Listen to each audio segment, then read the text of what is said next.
Hello guys, welcome back to my channel Mini and Mimi Vibes. तो मेरे आज के इस वीडियो में मैं आपसे बात करने वाली से मैंने अपने 9 मंथ के प्रेगनेंसी कंप्लीट किया है। जो हमारा 9 मंथ होता है वो हमारा लास्ट मंथ होता है हमारे प्रेगनेंसी जर्नी के।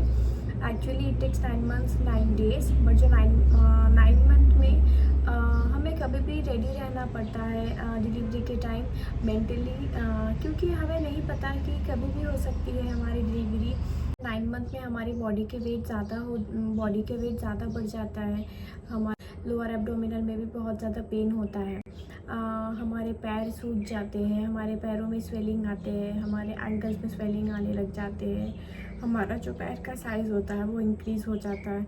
सो ये सारी चीज़ों से हमें डरना नहीं चाहिए, क्योंकि इट्स वेरी कॉमन, ये सबको होता है। इनफैक्ट बहुत ज़्यादा रेयर केस होता है जिनको कोई भी लेग स्वेलिंग नहीं होता है। मेरे केस में बहुत एंडिंग में मीन्स मेरे ड्यू डेट के 2-3 वीक्स डेज पहले हुआ था। इनफैक्ट जैसे ही हमारा 9 मंथ स्टार्ट हो जाता है तो हमें थोड़ी सी चीज़ रेडी रखना पड़ता है, जैसे कि हमारा हॉस्पिटल के बैग्स होते हैं। हमें हमारा हॉस्पिटल के बैग रेडी रखना है, बिकॉज हमें नहीं पता कि कभी भी नहीं पता कि हमारा डिलीवरी कब होने वाला होता है, क्योंकि कोई भी डॉक्टर हो कोई भी हमें कंफर्मली नहीं बता सकता है कि हमारा डेट क्या है। दो हमें एक ड्यू डेट होता है, हमें उस ड्यू डेट के अराउंड हमें डेट दिया जाता है, बट ऐसा ज़रूरी नहीं है कि जो डेट दिया हुआ है उसी टाइम पे हमारी डिलीवरी हो सकता है या फिर होने के चांसेस है। कभी भी हमें या तो पीछे हो सकता है या तो फिर उसके पहले भी हो जाता है। सो मेक श्योर कि आपको थोड़ी सी चीज़ों को प्रिपेयर करके रखना होता है। आपके हॉस्पिटल के बैग, कुछ क्लॉथ्स आपके बेबी के लिए, और कुछ जो मैटरनिटी जो ड्रेसिंग ड्रेसेस होता है वो आपके लिए भी, एक्स्ट्रा टॉवल, एक्स्ट्रा नैपकिन, आपके डेली के जो भी नेसेसरी थिंग्स होते हैं, टॉयलेट एक्सेसरीज, आपके ब्रश, आपके टूथपेस्ट, ये सारे चीज़ हमें पैक करके रेडी करके रखना होता है, क्योंकि हमें नहीं पता कि कब हमारा कॉल आ जाए और कब हमें हॉस्पिटल जाना पड़े। सो इट्स बेटर कि हम पहले से ये सारी चीज़ों को प्रिपेयर करके रखें। अगर आपका कोई इंश्योरेंस वगैरह है तो आप इंश्योरेंस वगैरह भी रेडी करके रख सकते हो, ताकि आपको जैसी कॉल आए वैसे ही आप हॉस्पिटल जा सके। एंड ऐसा ज़रूरी नहीं है कि 9 मंथ है तो आपको बहुत ज़्यादा दर्द होने लगा, ऐसा कुछ भी नहीं होता। इनफैक्ट जैसे आपकी ड्यू डेट होने लगता है वहाँ से आपको थोड़ा थोड़ा दर्द होना स्टार्ट होता है। नहीं है कि आपको बहुत ज़्यादा दर्द होना स्टार्ट हो जाता है एक साथ में। आपको पहले थोड़ा थोड़ा करके फॉल्स कॉन्ट्रैक्शन होता है, like 15 minutes, 20 minutes, half an hour, ये कभी भी हो सकता है। सो आपको थोड़ा सा अलर्ट रहना चाहिए। एंड ये अगर ऐसे फॉल्स कॉन्ट्रैक्शंस और ट्रू कॉन्ट्रैक्शंस कैसे होता है हमें कैसे पता चलेगा? फॉल्स कॉन्ट्रैक्शन कैसा होता है, थोड़ी देर लाइक 5 मिनट्स ऐसा दुखता है, 3 मिनट्स दुखता है, थोड़ी देर के बाद वो ठीक हो जाता है। बट अगर वो कंटिन्यू आपको ज़्यादा हो रहा है, सीवियर होते जा रहा है, देन इट मीन्स आपका लेबर पेन स्टार्ट हो चुका है। You should go to hospital. ये आपकी वाटर पास आउट ज़्यादा हो रहा है तो तभी भी आपको हॉस्पिटल फटाक से चला जाना चाहिए। और ऐसा 9 मंथ है तो हमें बहुत ज़्यादा एनर्जी की ज़रूरत होती है, because we are carrying a human inside in your tummy. So आपको ज़्यादा एनर्जी चाहिए। इनफैक्ट आप थक जाते हो बहुत ईजीली, जल्दी से थोड़ा कुछ काम करने से आप थक जाते हो। सो आप ज़्यादा एनर्जी खाओ, प्रोटीन्स और विटामिन ये तो लेना ही है, आपके डाइट में इनटेक करिए। एंड यह ध्यान रहे आप कोई भी अनकुक्ड फूड नहीं खा सकते हो, क्योंकि उसमें बैक्टीरिया हो सकता है, तो आपको बैक्टीरियल इन्फेक्शन के चांसेस रहता है। तो उसको पूरी तरीके से कुक करके ही खाना है, देन तभी आपको उसको पूरी तरीके से कुक करके ही खाना है। एंड जैसे कि 9 मंथ स्टार्ट होता है तो इन दिनों में बेबी का ग्रोथ बहुत ज़्यादा हो चुका होता है। एंड इनफैक्ट बेबी का ग्रोथ जो होता है बहुत जल्दी ग्रोथ होने लगता है। सो आपका जो उनके मूवमेंट के लिए भी टाइम नहीं होता है। तो आपको थोड़ा इक्वल इंटरवल्स में खाना पड़ेगा। आपका जो एसिडिटी वाला लेवल होता है, जो हीट बर्न होता है, वो बहुत ज़्यादा हो जाएगा एट द एंड। इनफैक्ट आपको हर एक मील के बाद थोड़ा थोड़ा थोड़ा थोड़ा करके चलना पड़ेगा। अगर आप नहीं चलोगे, वैसे ही बैठ जाओगे, तो आपका जो एसिडिटी होगा वो बहुत ज़्यादा हो जाएगा, आपको बहुत ज़्यादा वॉमिट हो जाएगा। तो जैसे ही आप थोड़ा सा खा लेते हो, थोड़ा सा मूव करिए, चाहे वो ब्रेकफास्ट क्यों ना हो, डिनर क्यों ना हो, लंच क्यों ना हो, आपको थोड़ा थोड़ा मूवमेंट करना पड़ेगा। और जब भी आप चल रहे हो तो ध्यान रहे कि आपका जो बैक है, बैक बिल्कुल स्ट्रेट हो, क्योंकि अगर आपका बैक स्ट्रेट रहेगा तो आपका बॉडी के पोस्चर अगर ठीक रहेगा तो आपको ज़्यादा नहीं दुखेगा। अगर आपका बॉडी का पोस्चर ठीक नहीं रहेगा तो आपको ज़्यादा दुखेगा। वेल टेकिंग रेस्ट, जब आप रेस्ट कर रहे हो तो आप पीछे से टेका लगा के बैठ जाइए, इससे भी आपको कंफर्ट रहेगा, क्योंकि बहुत ज़्यादा बॉडी का वेट और बेबी का वेट भी ज़्यादा होता है, तो आपको बिल्कुल एकदम डिस्कम्फर्ट होता है। आप कोई भी काम करने के लिए आपको कंफर्ट नहीं लगेगा। इनफैक्ट कोई भी काम, आप आपके जो डेली रूटीन के एक्टिविटीज़ होते हैं, ये सारे काम करने के लिए आपको बिल्कुल कंफर्ट नहीं रहेगा। आप बहुत ज़्यादा डिस्कम्फर्ट फील करोगे और बहुत जल्दी आपकी जो एनर्जी है वो एग्जॉस्ट हो जाएगी, क्योंकि आपका इनटेक करके जो एनर्जी यूटिलाइज कर रहे हो वो 2 इंसानों में बट रहा है। सो आपकी जो एनर्जी है बहुत जल्दी एग्जॉस्ट हो जाएगी। डोंट वरी, आपको बिल्कुल ऐसा, ये सारी चीज़ जो है नॉर्मल है, आपको बिल्कुल घबराना नहीं है। आपको थोड़ा थोड़ा करके इक्वल इंटरवल्स में खाना है और बहुत ज़्यादा अमाउंट पे फ्लूइड लेना है, क्योंकि एट लास्ट हमें फ्लूइड की बहुत ज़रूरी होता है। सो फ्लूइड लेना है। एंड बिफोर आप अगर हॉस्पिटल जा रहे हो, आपने इतने दिनों में एक ही डॉक्टर के पास गए हैं, तो आप जाने से पहले 2-3 चीज़ों पे ध्यान रखिए। आपका हॉस्पिटल थोड़ा सा पास हो तो आपके लिए बेहतर है। एंड वहाँ पे ब्लड बैंक होना चाहिए। ब्लड बैंक बहुत ज़रूरी है। अगर ब्लड बैंक होगा तो आपके लिए बहुत ज़्यादा बेनिफिट है, क्योंकि इन केस अगर आपको ब्लड की ज़रूरी है तो ऑन दैट टाइम ये आपके लिए बहुत ज़्यादा हेल्पफुल रहेगा।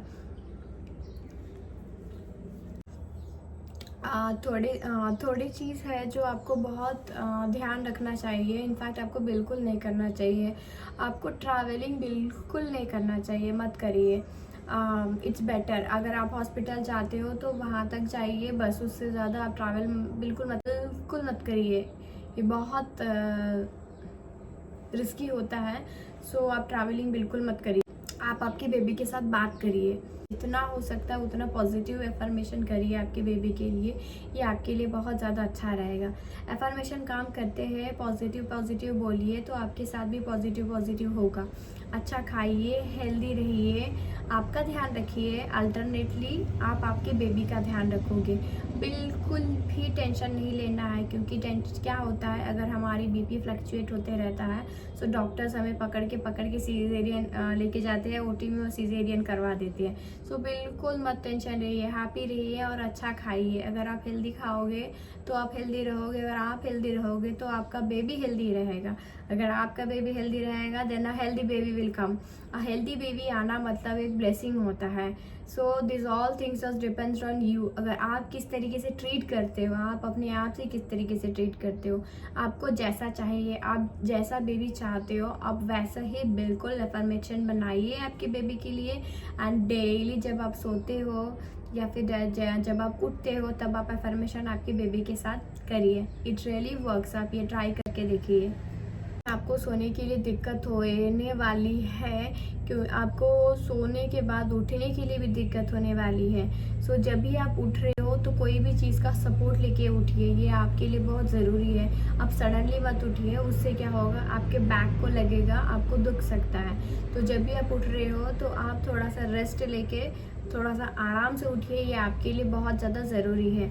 आप बिल्कुल नीचे मत झुक के बैठिए, नीचे बैठ के खाना भी नहीं खाना है। अगर आप खाना भी खा रहे हो तो आप ऊपर बैठ के खाना खाइए, क्योंकि आप नीचे बैठ भी नहीं सकोगे। आप नीचे मत बैठिए। इट्स बेटर कि आप बिल्कुल एकदम अवॉइड करिए। सीढ़ियाँ मत चढ़िए, एकदम जब लास्ट में आता है लाइक 1 वीक, आपके ड्यू डेट के 1 week before to 1 week before, it's better you avoid सीढ़ियाँ, क्योंकि स्लिप होने के चांसेस हो सकते हैं। So avoid that. जो छोटी छोटी चीज़ होते हैं, ये सारी चीज़ों को हमें ध्यान रखना चाहिए। अगर सडनली आपको दर्द होना स्टार्ट हो गया, लाइक फॉल्स कंट्रैक्शन नहीं, जैसे मैंने कहा फॉल्स वाले क्या होता है, 15-20 मिनट्स के रेगुलर इंटरवल्स में आते हैं। सो दैट इज़ फॉल्स, वो नहीं। अगर आपको कंटिन्यू होने लग रहा है, बहुत ज़्यादा सीवियर पेन हो रहा है, then you should go to doctor. आपको डॉक्टर के पास जाना है और आपको चेकअप करवाना है। एक दिन एक्चुअली क्या हुआ था, नहीं आती थी एट द एंड में तो बिल्कुल ही नहीं आती थी। एक्चुअली बहुत कम आती और एंडिंग के टाइम में तो बिल्कुल नहीं आई थी। सो मेरा बेबी का मूवमेंट इतना ज़्यादा था, मैं डर गई थी कि कुछ हुआ है क्या, मतलब मुझे हमें पता नहीं होता, क्योंकि टाइम जैसे जैसे ज़्यादा हो जाता है तो वैसे ही बेबी मूवमेंट ज़्यादा करता है। एंड हमें हमेशा मूवमेंट को का ध्यान रखना चाहिए कि हमारा बेबी मूव कर रहा है या नहीं कर रहा है। क्योंकि कुछ कुछ केसेस में क्या होता है, जब हमारे बेबी जो उनका फेसेस या फिर उनका अगर पॉटी अगर वो खा लेते हैं, सो तब बहुत इन्फेक्शन हो जाता है, उनके लंग्स में चला जाता है। सो ये सारी चीज़ों को ध्यान रखना चाहिए। तो हमें हमेशा डेली हमारे बेबी के मूवमेंट्स को ध्यान रखना चाहिए। मुझे बहुत ज़्यादा दिक्कत होती थी, मुझे बिल्कुल नींद नहीं आती थी, रात भर तो आती ही नहीं थी और दिन में भी नहीं आती थी। मुझे बहुत ज़्यादा डिस्कम्फर्ट लगता था सोने के टाइम पे। ज़्यादा सोते थे तब ज़्यादा, एक्चुअली क्या होता था, जब हम एक साइड में सोते थे तो जो टमी होता है ज़्यादा हेवी हो जाता है, सो नीचे के पोर्शन में दुखना स्टार्ट हो जाता है। देन मुझे फिर से अपना साइड चेंज करना पड़ता था। साइड चेंज करने से फिर से थोड़ी देर के बाद आधा घंटे के बाद वहाँ पे हेवी हो जाता था, दर्द होता था। सो आप क्या कर सकते हैं, जैसे आप सी टाइप पिलो लेते हो वो तो आपके लिए कंफर्ट रहेगा।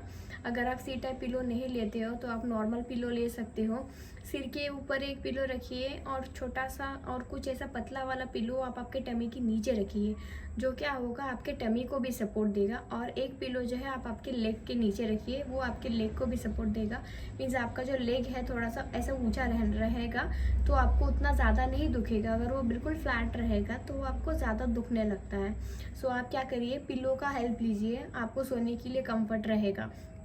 क्योंकि आपकी बॉडी बहुत ज़्यादा एग्जॉस्ट होने वाली है।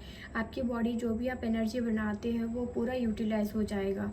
आपको एक ह्यूमंस, या एज आई टोल्ड यू, आपके अंदर एक ह्यूमंस ग्रो कर रहा है। सो आपको ज़्यादा एनर्जी की ज़रूरत है। सो आप ज़्यादा रेस्ट लेना पड़ेगा। जो भी एनफ एनर्जी खाने के बाद यूटिलाइज करते हो, जो भी एनर्जी आप खाकर यूटिलाइज करते हो वो पूरा ख़त्म हो जाता है, एग्जॉस्ट हो जाता है। सो इन दैट केस आपको आपके एनर्जी को बचाए रखना चाहिए। तो आप क्या कर सकते हो, जितना आप रेस्ट करोगे उतना ही ज़्यादा आपको थोड़ा सा एनर्जी लगेगा, फील होगा, एनर्जेटिक फील होगा। सो ये सारे चीज़ जो है, ओवरऑल सारे चीज़ हमारा डिपेंड है हमारे इनटेक पे। आप किस तरीके से इनटेक कर रहे हो, आप कैसे कर रहे हो। आप बिल्कुल हैवी मत खाना, बिल्कुल मत खाना।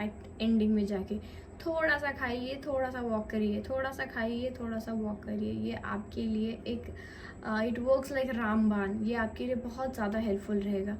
क्योंकि अगर आप ज़्यादा हैवी खाते हो तो आपको वॉमिट हो जाएगा। इनफैक्ट मैं अगर एक निवाला भी ज़्यादा खाती थी तो मुझे वॉमिट होता था एट लास्ट में। मतलब ये वाला वॉमिट जो है, आपको उतना ज़्यादा आप थक जाओगे, क्योंकि आप वॉमिट करने के लिए भी थक जाओगे। आपका जो लोअर है जो हेवी होके रहता है।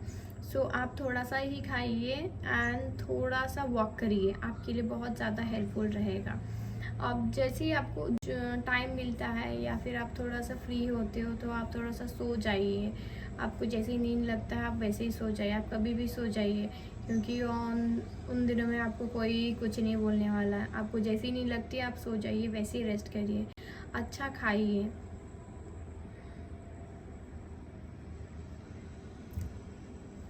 जब भी आप वॉशरूम जाओगे तब भी बहुत ज़रूरी है कि आप ध्यान से जाइए। एक तो आपके जो मूवमेंट्स हैं, आप आपके मूवमेंट्स भी ध्यान से चलिए, ये बहुत ज़्यादा ज़रूरी है वॉशरूम वाला पार्ट। आप एक भी ऐसा कोई भी चांस मत देना स्लिप होने के लिए, आपके लिए बहुत ज़्यादा ज़रूरी है। सो जब भी आप वॉशरूम जा रहे हो आप ध्यान से जाओ, ध्यान से आओ। घर पे भी कहीं पे अगर पानी वानी गिरा हुआ है, अगर आपके घर में कोई और छोटा बच्चा रहता है तो ये सारी चीज़ों पे बिल्कुल ध्यान दीजिए। क्योंकि छोटी छोटी बातें होते हैं जो हमें बहुत मेजर कुछ होने से बचाता है। सो बिल्कुल केयरफुल रहिए, हेल्दी खाइए, हेल्दी रहिए। आपसे सब कुछ डिपेंड हुआ है। अगर आप हेल्दी रहोगे तो baby will be healthy, and a healthy baby is a blessing.